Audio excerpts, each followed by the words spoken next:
Well, it could be. It could be. You know, one way you can get change is to, if I said to you, if I'm running this business and I said to you, we're going to have a conversation about restructuring your department or restructuring the whole business. That's one conversation. If I said I'm going to restructure your business, but by the way, I'm taking 6% out of your resource, probably more people will turn up to that meeting because it looks like it's got some kind of, that bit is clear, so there's a real intention to make something happen. And whilst pharmacy has changed a lot, you know, we can't blind our eyes to look at change. We can't blind our eyes to looking at different ways of doing things.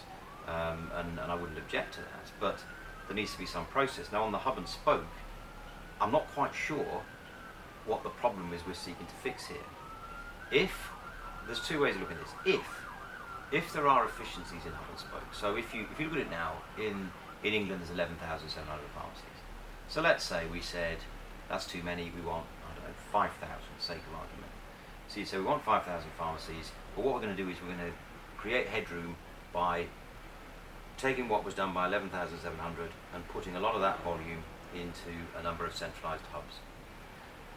There's probably efficiencies in that because you can have one unit doing a large number of prescriptions. You know, it's a fairly obvious parameter of supply that you have to limit the number of outlets and get a balance between the number of centralised distribution units against the local ones.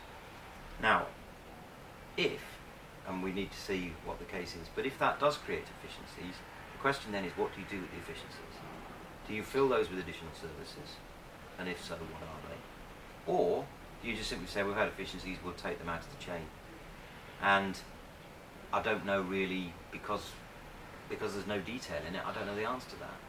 But I'd like to know the answer to that, because that way we can have a conversation about whether it's doable, whether it'll work, whether it's likeable.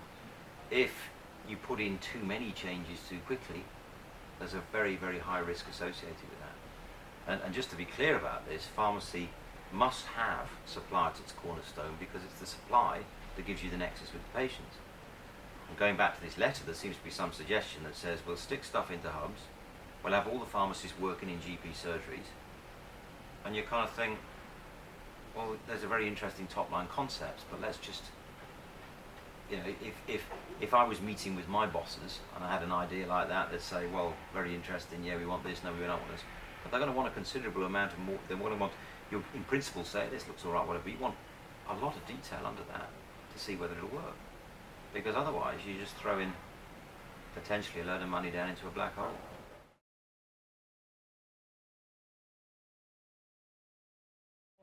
What I mean by that is that if you want to do something, in that letter are a number of large, interrelated but very, very large projects.